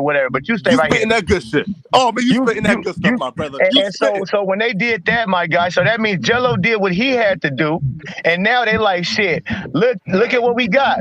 Lonzo is a restricted free agent. We got $20 million. If we get both his brothers, we most likely get him for sure. For sure. Okay, Hey, like you I know what? said, I'ma let's say- see in August hey, 2nd. Hey, my Because brothers. y'all saying your point, but you may be wrong. We may be expecting the least. What you say, Coach Joe? Hey, my brothers, look, listen. If y'all been following, y'all know that LeVar and Michael Jordan been talking. That's the reason Jello's there. Jello ain't there for no reason or no scrimmages, no practices, none of that shit. Jello's there because him and LeVar broke bread. Because the only reason Jello has been slept on and not given an opportunity is because of the hatred about LeVar. Right. That's Right. it. He can play in the NBA. Of course. He's an elite shooter. The NBA is a shooting league. Yeah. So he can play in the league. The issue is who is going to give him an opportunity. Right. And when I heard Big Baller say, LeVar say that him and Jordan have been talking. Next thing you know, here go Jello down there in trouble. Tell him. Yo, let me speak on that, right? Listen, your next season, right, bro? Again, man, if Borrego don't fumble the bag, again, Mitch Kupchak started saying he don't know whether or not Jello gonna make the roster. I've already Right? said that the problem is Borrego. It depends on Borrego. If John Lonzo comes, what's the guarantee that all three would start together with Borrego's style of coaching? Yo, don't even start Jello, right? Listen, yo, put Jello on the bench, give him like 25 minutes a game. Jello averaging 25, easily, right? No, right? because LeVar's dream is all three to start together. That's LeVar's dream. So it's like, okay, what's the guarantee? Because Borrego, we know he can be a crackhead at coaching at times. Yeah. So But he's not like hold on, wait, Coach. When you say LeVar broke bread with Jordan, you please be clear for me, because I believe it's definitely what Jello did, and LeVar told him take his ass on over there, and he was doing his stuff. So when you say he broke bread with Jordan, what you mean? Well, if you heard Jordan's comments and Big Baller's comments, both of them spoke high. You know, you could tell that the crap between them is not going on. No, I don't believe it was never going on. It was never no beef. It definitely was going on in the beginning. It No, definitely was going on. LeVar No. was just saying it for marketing purposes. It's Not like at all. me saying that my If you game is think pretty the GOAT good, Michael Jordan, if you think the GOAT Michael I'm just Jordan doing better. took what he was saying seriously or had a quarrel with him for that shit, you kidding yourself. Are you serious? You think Michael Jordan was worried about what LeVar Ball was saying? He was salty? Knock it off, man. Pope, listen. It's all about marketing. It's all about marketing. Exactly. That's all that was. And Jordan understands business very swell. So that's all that was a big business move to get the big baller brand off of the ground. That's it. That's all. That wasn't he ain't never had no real feelings like, man, come on, man. LeVar Ball is a smart man, and he looked up to Jordan. You better believe it. He made money off of Jordan. He looked up to Jordan so much that when Melo got drafted, Pope, listen, when LeVar looks up to Jordan so much that when Melo got drafted, he told Melo, you're drafted by the greatest of all time. He used to show them Jordan and he clips, told him man. Are you kidding me? They used to know Jordan and seen Jordan play because he played Jordan for them. That's what I'm saying. It was never that. So he already understood that. All LeVar had to do it, even if Michael had a misunderstanding. And he let him know, hey, man, that was just some business shit. No doubt. They going to move on from that. He ain't had to go break no bread. It ain't because of nothing like that, man. It's because the boy went up there, showed what he could do, and that's that. That's all that other shit is Pope, I gotta say this. Let's let everybody say everything. Like once the statement is said, then someone can say it. Let's have, because I don't want nobody cutting each other off. Yeah, respectfully. Respect. Let me make my point here. Pope, my brother. Let me say this to you, Young G. You don't have the history that I have, so you don't know what you're talking about. And I'm gonna say that straight out to you. Okay. I disagree. Listen, Jordan is petty. Okay, and I've known that since I've known Jordan. He's petty. I know that. No, you don't know that. My best friend growing up rode motorcycles with him. I know stories. My mentors. Who's his best friend? Rod Higgins. Okay, I know what I'm talking about. I'm from Chicago. Okay. Yeah. So I know all about Chicago too. What I'm South telling you is what I'm telling you is that Jordan cares more about his brand than anything else. And Melo ran counter to his brand. Big Baller ran counter to his brand. Jordan loves his brand more than anything. So they had to come to an understanding. And when someone put them here and basically took over the franchise, then things started cooling between the two. I know what I'm talking about. Jordan just didn't show up on the scene yesterday.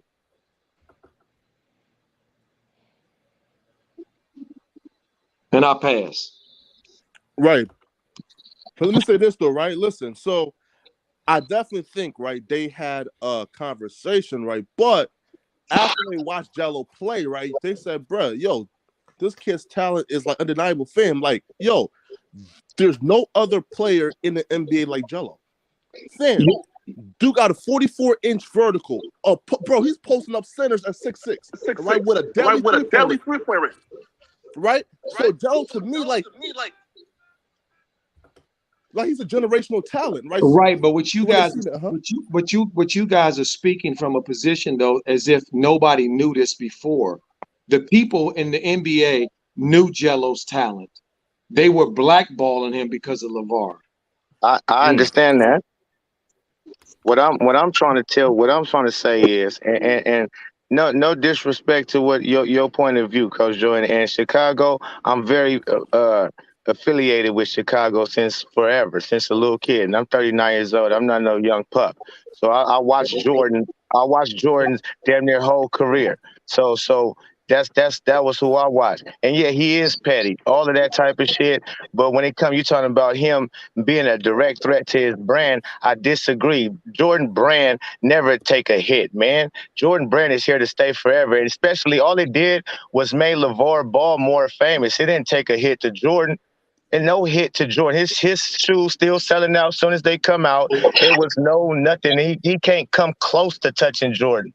And so I just don't, believe or agree that Jordan it will take that and he beefing with LeVar. If that's the case, he wouldn't have never drafted LaMelo Ball in the first place because he that petty. Like you said, he is petty. So why would he draft LaMelo? He had no choice. He had a choice. No, he didn't. He had no choice. Melo fell in his lap. He had no choice. Don't think that these people didn't know what Melo was. Mm-hmm. They knew it. And again, I never said, if you listen to what I said, Young G, I never said that Jordan's brand was threatened. I said where he's coming from. We all know the numbers. Mm-hmm. Okay, we all know that when his shoes come out, he's still outselling LeBron and everybody, even to this day. Right. I'm not talking about what's reality. If we were all dealing with reality, Jello would already be in the league. Right. Jello's not in the league because it's not about reality. It's about nonsense. Correct. And the nonsense it's about is about these humans, these men, okay, hating on LeVar. No doubt. Jordan was one of them.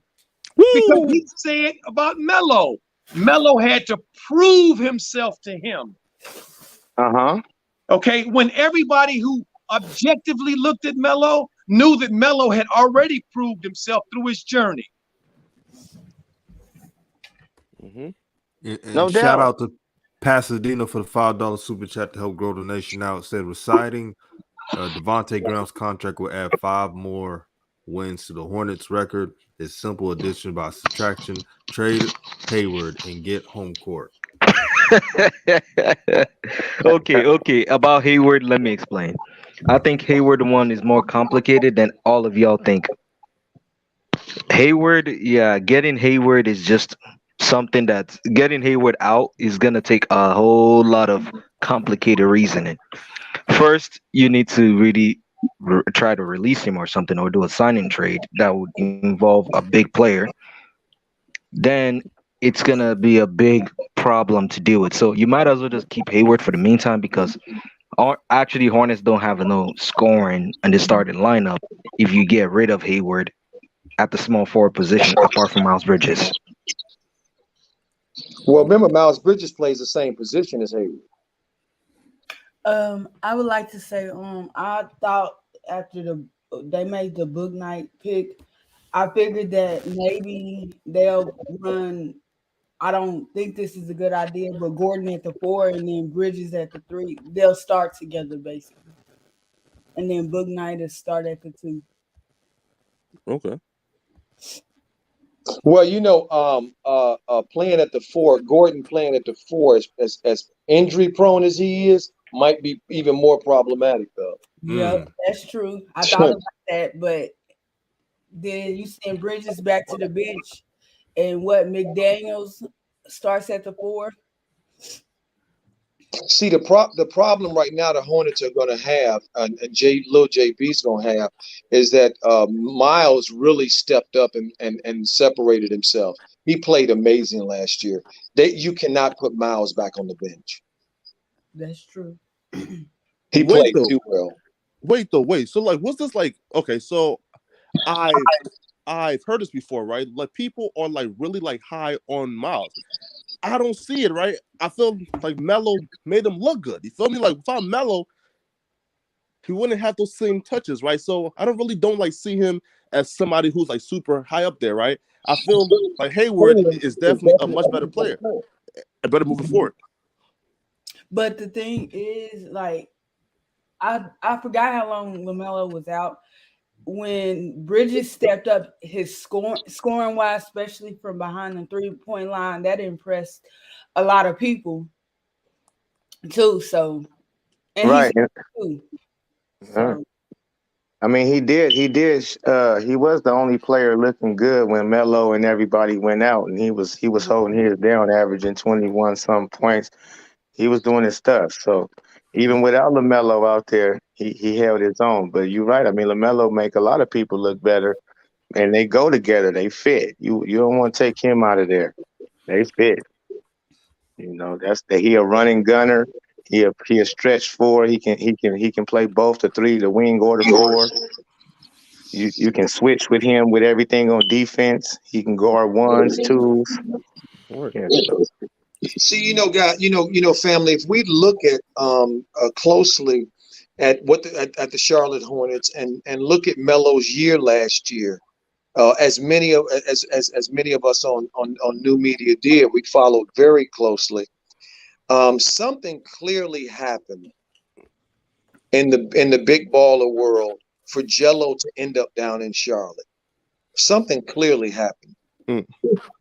Mm-hmm. I mean, he over there making pancakes, hot cakes, and eggs and whatnot for hoop jargon and ball facts. You feel me? He feeling real good. That nigga got YouTubers in his house right now, right as we speak.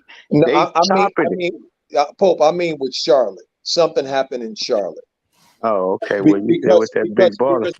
Because Mitch Kupchak and Michael Jordan did a 360. Yep. Yeah. Okay. They completely turned around. Yeah. So, and from my experience with men, alphas don't usually turn around unless they have a reason to.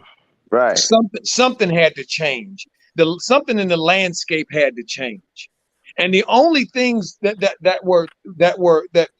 I have identified, and that DJ identified, and Rev identified, was the hatred that people had toward LeVar. No Why doubt. we kept downgrading Jello and acting like Jello was a park and rec dude.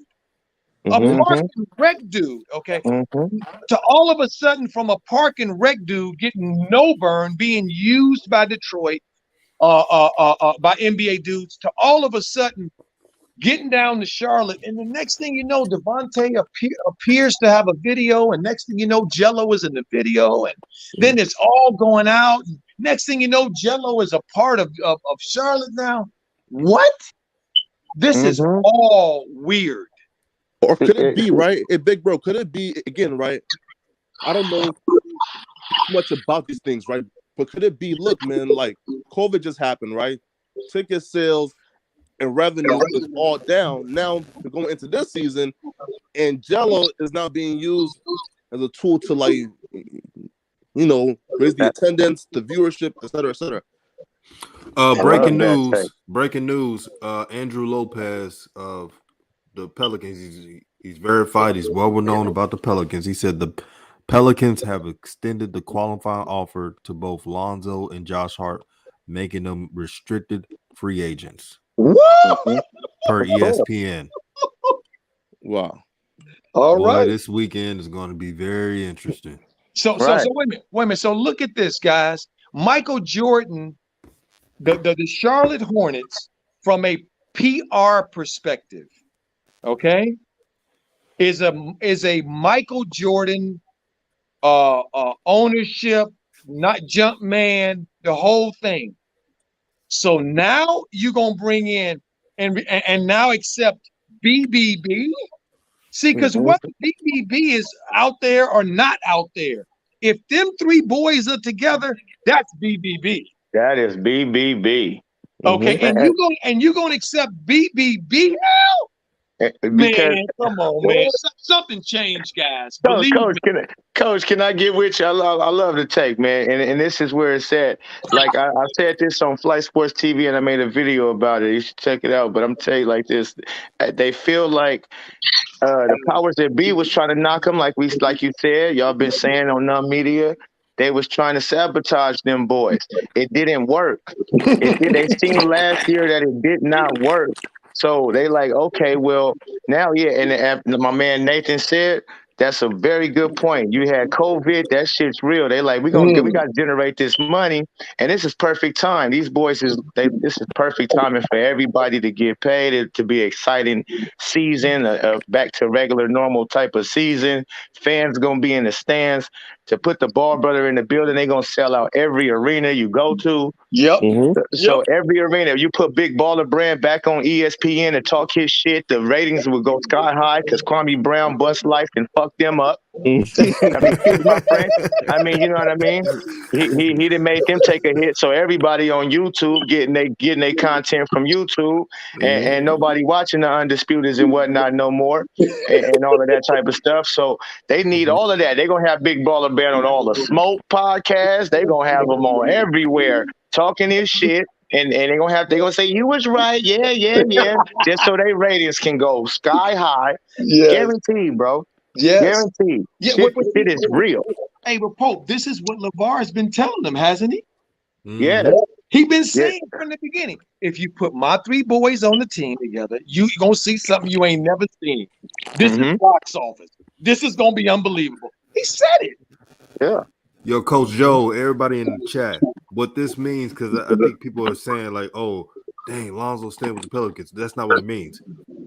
By the qualifying offer being sent to Josh Hart and Lonzo Ball, making them restricted free agents, this looks like a sign and trade happening with some team. Yes. Stay tuned. And like Swag Buzz said, could they send Hayward to New Orleans for Lonzo, a player and a draft pick? It just depends on if they want to take that contract. Because I think if they planning on getting rid of Brandon Ingram and maybe want to get Tyler Herro for Brandon Ingram, and then they need a small forward, then they might make that play. 3-team trade probably. Correcto. So what would Miami get besides Lonzo? No, Miami would get BI. Right. 3-team trade. No, 3-team trade. You good. 3-team trade, yeah. Wow. That looks beautiful. It's setting up for that. Hey, DJ, we have got to, just a sniff of this, we have got to give a shout out to Unc.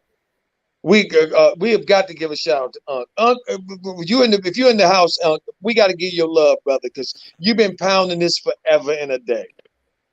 That's my dude. And it looked like it's moving, it's trending anyway. It's trending, right, guys? Is it trending? Man, definitely. It is looking like it. It's something's brewing. Something's brewing. Okay.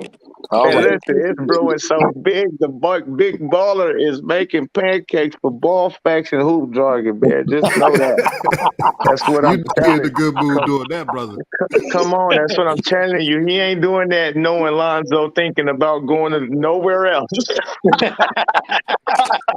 He's not doing that because LiAngelo about to play in Summer League. No. He doing that because it's official, man.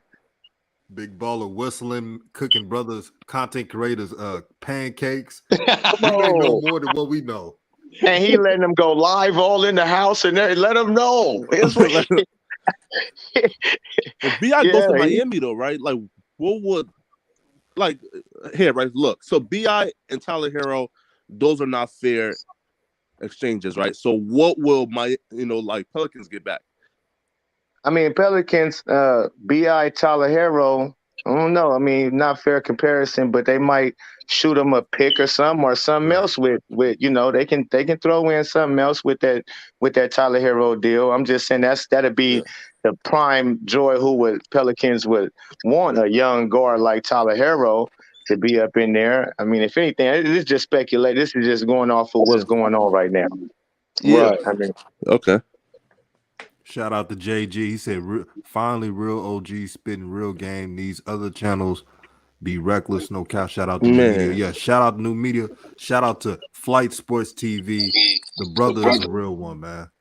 No doubt. Yeah, he is.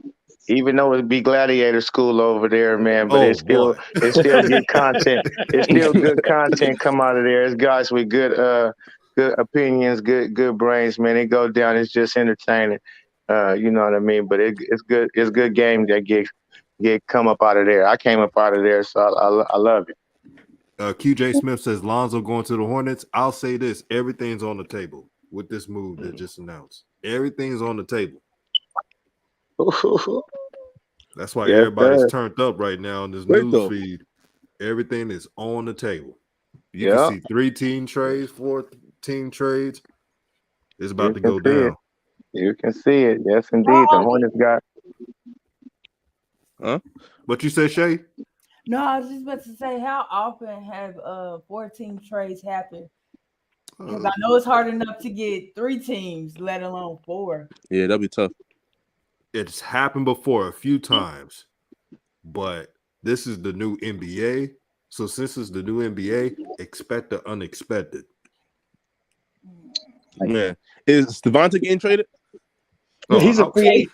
Restricted free agent. Him and no, I don't think he's restricted. I think he's just because they signed him as a second round pick when they signed him initially. I don't think he's restricted. I think he's just a free agent. Right, and he's free to go. Yeah, you can, even if he was restricted, you can just let him walk. Go ahead, sir. Go ahead. Yeah. Go ahead, sir. You go ahead. Get your bag. You pay your locker. You free to go. Yeah. That's Borrega's boy though, man. Like Borrega ain't letting him go just like that. You know, like this is boy right there, man. Hey, JG. I know you were showing love to Flight too. He rep new media too. Oh shit, though. No, I was just responding to that. Nah, man. Borrega love himself some Tay Baby, man. Oh boy, he made cry in the corner. Come on. Hey, I think that love affair is over. I think that love affair ended when Melo got that trophy. No, that's facts, man. Right. And Michael Jordan and Mitch Kupchak and them told him how much you love him. You want to walk with him? You want to leave too? Right. You can go too. Honestly, you can go too. Right, you can go too. Oh, so we go get Alvin Gentry to come run this thing or whoever. You can go. Y'all see this? Yeah. You listen to man. Letting go, tell you. Yeah. You listen, right? Look, man. Like last year, right? Listen, I feel right. We were too soft on Borrego and let him get away with treating Melo like shit, right? This year, bro, we cannot let him violate Jello, bro. We cannot let that, bro. We can't, bro. I'm talking about, listen, we showing up, boycotting this shit, protesting, going to see Borrego, bro. We cannot let him violate Jello, bro. You feel me? Like, I'm talking about at least 25 minutes per game, yo. You feel me? Give him a chance. Let's do that. Let's do that at the Summer League, starting right there. Be in the crowd. I'm going to be there. Start there. We want Jello. If they try to put him on the bench too long, the crowd, let's get hype in there, man.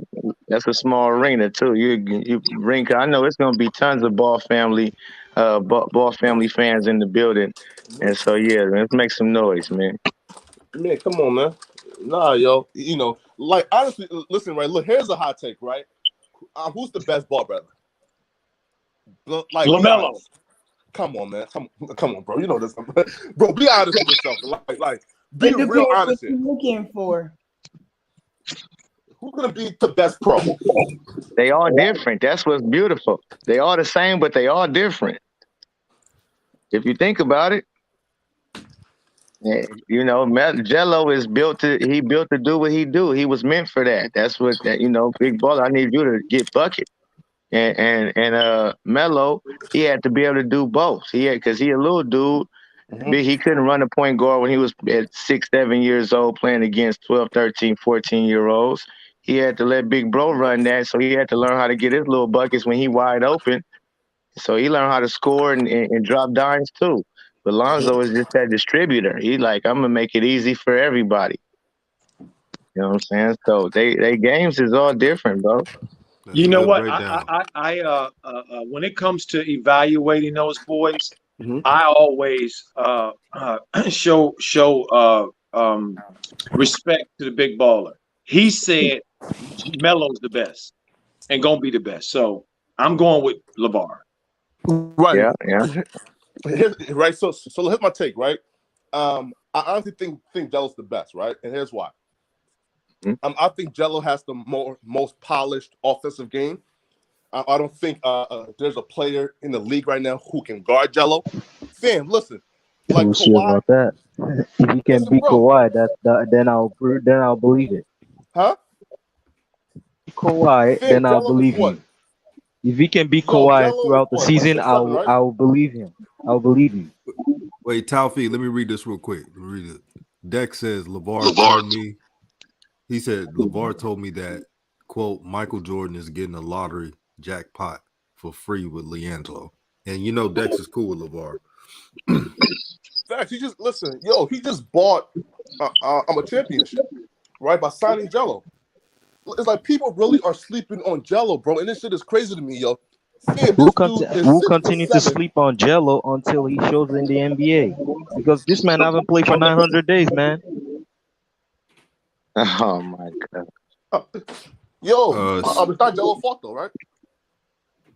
I know. Swag Buzz put it like this: Jello the best shooter, Melo the best around the rim, and Lonzo's the best passer. Thank you, Swag Buzz. That's it.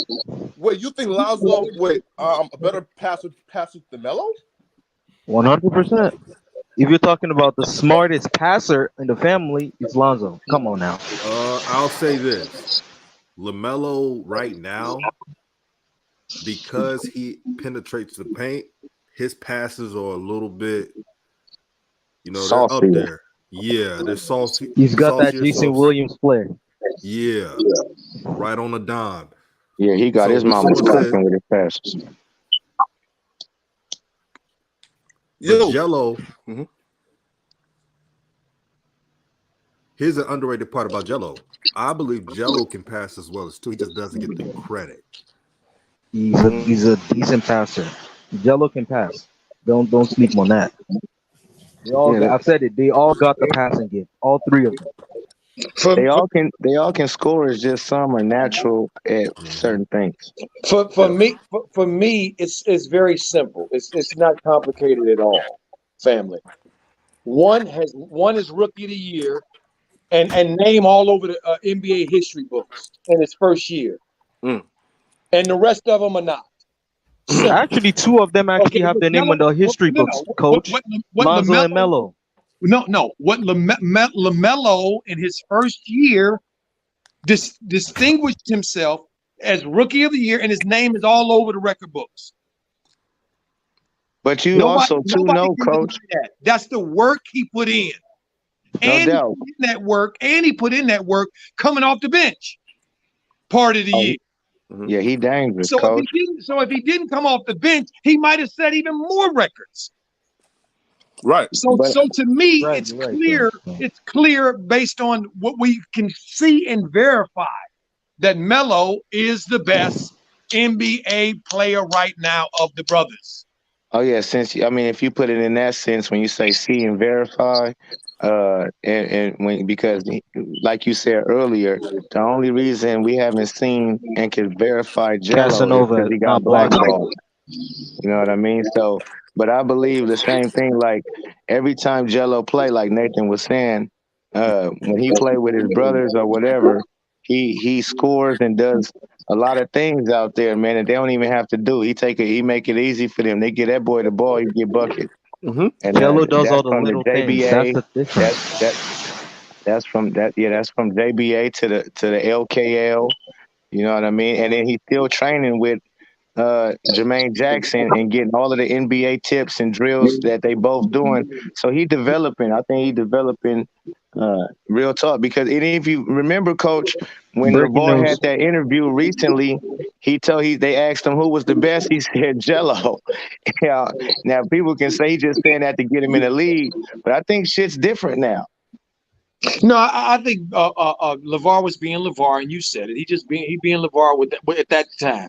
Because what did he say? LeVar said his goal was to get all three of his brothers and his sons in the league. He said once all three of my sons get in the league, my job is done. Mm-hmm. And I think that's why he said that. But when there was no pressure to say it and no situation, wasn't trying to get nobody nowhere, he said what normally coaches say and parents say: the youngest is normally the best. No doubt. Right. So big bro, I'm only one of those players. I've got no flaws. Jello can pass, rebound for me. JJ got his handles up now. Fam, Jello is a polished player, bro. He has no flaws. Like, you can't tell me one thing Jello doesn't do well. Okay, We'll see in the NBA. The NBA exposes that. But you're missing a point. Your point though. You're missing the point though, Young G. And the point you're missing is you are projecting. You're not talking what has actually happened.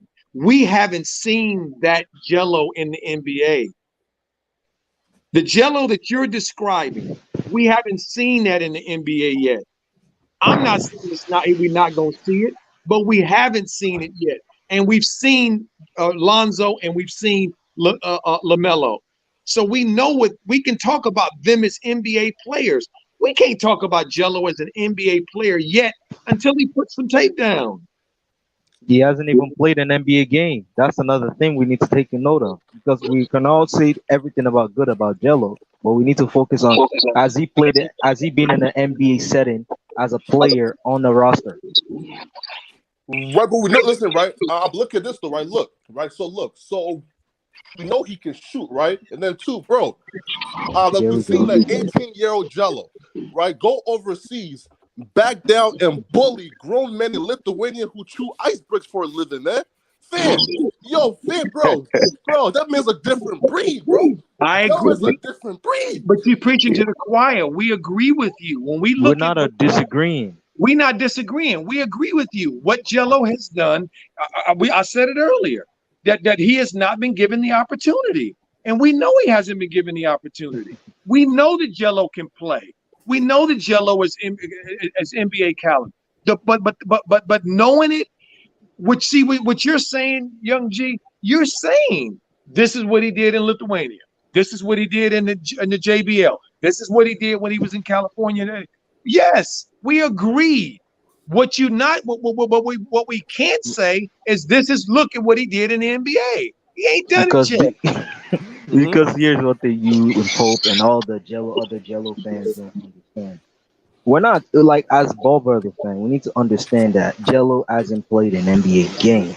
So the NBA wants to know what he can do in the NBA, not the pros, not the overall pros. Look at LaMelo. He got tape on him before he got drafted. So obviously LaMelo was seen as a good player. But when he got to the NBA, we saw that he's more of a dynamic superstar. But Jello, we haven't seen that from him in the NBA. I think the question at the beginning was who is the better ball brother, not who's the better ball brother in the NBA, because we're not even gonna speak on Jello. He ain't been in the NBA. So if you're just saying who's the better ball brother, and if we talking about like 1-on-1 against each other or something like that, then come on, Lonzo. I mean, I'm just looking at. I'm just looking at. LiAngelo is stronger than both of them still. Okay, I'm still looking at LiAngelo is a better shooter than both of them still. So 1-on-1 with no help, I think he put his brothers in the basket. You know what I mean? I think because even Jello said that in the what's the name interview at the where was he at the Kicks, when he was at the Kicks, and they asked him, he ain't usually never said that. Before when they asked him that, he didn't say that he was the best. They asked him that at Cool Kicks, he was like, yeah, me, I'm too strong for them dudes, like straight up, like. And you know working out with them. And you know what, Pope, you're right. But we can't measure by that metrics. We have to measure by a metric we can all agree. And since two of the brothers are in the NBA, we got to agree that the NBA is the metrics. Right. So if you want to say who's the best brother in the NBA, then that's out of Lonzo and LaMelo. And I'm going to go with LaMelo right now for sure. Right. But isn't that the highest level of basketball? Wouldn't we all agree to that? But yes, indeed. But we know that, like you said, only reason why Jello's there, not because of his talent, it's just because he got blackballed. I agree, Pope. But I have to agree that that's my opinion. I don't have evidence of that. I have evidence that Melo and Lonzo are what they are. Right. I mean, outside of my opinion, and to me, I'm always willing to step outside of my opinion for truth and facts. I mean, I agree with your opinion though that he got blackballed, so I'm on the same page, and that's why I feel like he didn't make it into the league because of that, not his skills. And it was a little early. I believe that they should have waited for another year to really get him on a real good team or in a real good league that was respectable before they had him go into that draft. So when his ankle was right and all of that. So I believe they kind of rushed it a little bit too. It wasn't the time either. Yeah, because he was hurt for a long time. You're absolutely right. Like when I heard he had a 44-inch vertical leap, I was like, really? On a hurt ankle. Well, he wasn't hurt when his ankle was healed then, but the fact that he even is close to that with his weight, I mean his size, his girth, I was shocked. And he turned all that into muscle. It's that standing vertical. People get confused with that running vertical, so that's why you don't see Jello like yamming it like LeBron James, because the standing vertical is very high. Like if he just naturally jumps, it's right. I could see a 44-inch. Also, Swag Buzz says they saying Bulls, Lonzo mutual interest 4 years, 80 million on Twitter. I'm seeing that around too. Also, we got 190 people in the chat and 50 likes. Y'all hit the like button. Yo, it is so funny right now. Get the algorithm Pelicans up. extend Lonzo and Josh Hart. Well, I'm gonna tell you, if the Hornets end up getting Lonzo and Josh Hart, I mean, I'm gonna be very happy. Wait, what do we need Josh Hart for though? Because defense, guard, so we're defense. Because to me, Josh Hart is all around. He 3-and-D, and you need 3-and-D on your team. And he plays his role. Rozier and Jello's there, right? So why, right? Listen, if it's LaMelo, Rozier, Lonzo, and Jello, where would Rozier wouldn't be there if Lonzo. Rozier wouldn't be there. Okay. Yeah, Rozier, they wouldn't be able to do that. No, they wouldn't. You know what I mean? Rozier coming off the bench for something. No, Rozier ain't coming off the bench. Rozier's a free agent next season. That's out. Rozier's a free agent next season. Right, and LaMelo or something playing small forward, that's out. So they got to get rid of Terry Rowe and go ahead and have LaMelo run that 2. Lonzo at that 1, and if you're still keeping Gordon Hayward or you trading Gordon Hayward, you can do a lot of different things, man. You can have Miles Bridges play the 3 if Gordon Hayward gone, and you got that young cat. Kai, what's his name? Kai Jones. Kai Jones. Yeah. Lonzo did not change Jones. You can have him run the 4. Mason Plumlee run the 5, man. And they still got a whole lot of moves though. That's what's so interesting is that they're nowhere near done. They just made great moves before even the shit hit the fan. Bro, can I ask you a question? Hey, for those of us in the know, we know that all the deals are pretty much already made. They're just waiting to announce them. Heck of tampering. Okay, let me ask a question here. So let's see this. Lonzo changed agency from Rock Nation, which Rock Nation was in the with the move of all brothers on the same team. So why would Lonzo change agencies if Rock Nation was in with LeVar's dream of all 3 Ball brothers on the same team? Well, I think he came out and said that in an interview that they didn't have his best interest. Rock Nation didn't, and so that's why he switched. Y'all got to remember he got a daughter, so he got to think about that too. I see your point. You making sense. Facts. Good perspective. Yeah, because he would not just go from Rock Nation, who loves what LeVar is doing, and then go all the way to Clutch Sports, who are all about the bag. It's different because of off the court. Like I said, man, Rich Paul got so many connections off that court that with big time companies that you want a part of. So if Rock Nation is gonna put most of their eggs into LaMelo Ball, which no hate against that, okay, little bro, let them be your main focus. I'm gonna go over here to where Rock Nation is popping and let them, focus on me. They talking right, so ain't no slighting that. Facts, and to y'all, Clutch believes in player power. Evidence, Pope, that what you're saying is true. Evidence is the fact that I just saw today one of Alonzo's first national commercials for one of those energy drinks, the CB4, whatever it is. He ain't had none of those. And you, if you remember, Coach Joe, the commercial with Rock Nation and Clutch Sports must have came together and they did that Marvel commercial. Him and LaMelo, Lonzo and Facts. LaMelo. Facts. You know what I mean? So they Facts. getting to it. They getting Facts. to it. Right. Facts. That is So exactly But right. Clutch Sports, though, they man, still is working very together. problematic.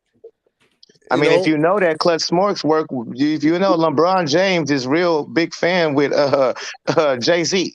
So you know they do's it together. You know what I mean? That he ain't go too far from home. That's what I'm saying. Right. Here's my conspiracy, right? Look, so, like, we've seen, right, Rich Paul sent one of the Morris brothers to New York. So the Clippers.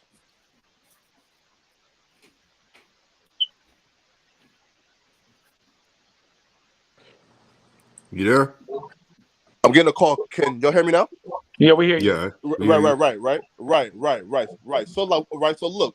So we seen Rich Paul send one of the Morris twins, right, to New York, just so the Clippers can compete with the Lakers. Right now, I don't think that Rich Paul wants to send Lonzo to the Hornets because this is gonna take all the attention off of LeBron fam. Bro, Jello, Melo, and Lonzo all on the same team, bro, they're dominating Fox News and ESPN all basketball season, bro. We already know that. Right? Rich Paul can't have that, bro. No. LeBron's a drama queen, and he loves the attention. Hold on, wait. But hold on. You got to understand that Rich Paul loves the bag. And so this ain't about LeBron James. You talking I about already the just Ball said brothers it. together. Pope and That's going to everybody. create something different, man. That's going to be bigger than big. So Rich Paul is lucky to be able to put him over there with the Hornets. That's going to be a big bag. Trust me. Good. From what I understand, Rich Paul is now the #1 agent in basketball, right? Yes, sir. I don't think he's worried about nothing right now. No, what I'm saying is, I mean, why wouldn't? If you're the #1 and you would want to be a part of this, the biggest thing that's about to happen. Yep. You #1, you put Lonzo Ball over there. That's the biggest thing that's going on. If you already the biggest dude, of course you want. And I believe they sharing that. Jay-Z, like, hey man, check it out. I tell you, Jay-Z and LeBron James, man, they've been rocking. They've been rocking. So let's get this money. That's what they saying. Let's get this money. Facts, bro. And I'm about to close the stream, about to get ready for work. I want to thank everybody on this panel. Support their content, support their work. Shout out to Coach Joe, the Pope, Poetic, Shay, Taufik, all the subscribers, man. I appreciate every single one of you. Shout out to Flight Sports TV, my dog, Hoop Jargon, Ball Facts, DKM, and plenty of others, man. Let's keep rolling this thing. This stream was fun, man. If I didn't have to go to work, I'm going to be honest, I would probably be here 2 hours more. I know, man. It was good talking with you fellas. Shout out to everybody in the panel. Right on. Last words, Coach. Yeah, let me just say this. I appreciate everybody that showed up, the brothers in the chat that came in, the family in the chat, the brothers that came on the show to stream. Man, this was awesome. This was beautiful that we get a chance to come together as family and talk, discuss, fight, whatever we do, but leave as family. That's what this is about. Okay, all of this is about, because this is about Ubuntu.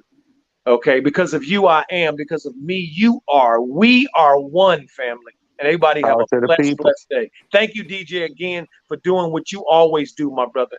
Thank you for always providing the opportunity for us to come together as family on New Media #. Have a great day and a blessed day, family. Thank you, man. And make sure you subscribe to the Pope. What's your channel's name, the Pope? It's the Pope B Frank, DAPOPE, spacebar B, and space and Frank. So it's the Pope B Frank.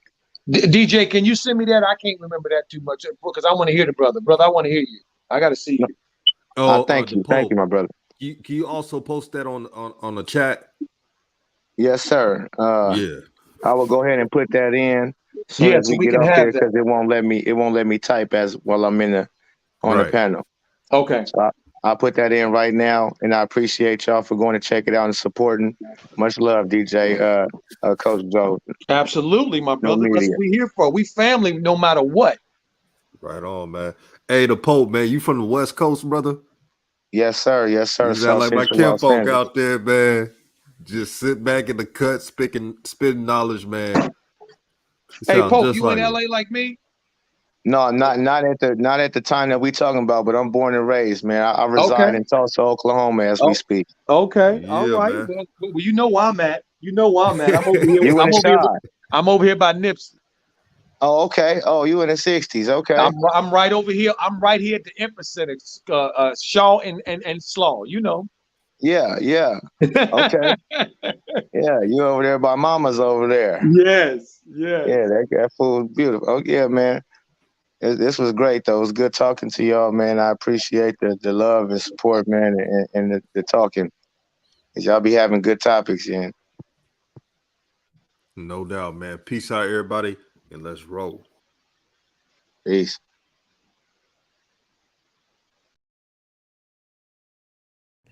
Let me tell you something. Back in my day, let me show you.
We're gonna be one of the better young teams in the league.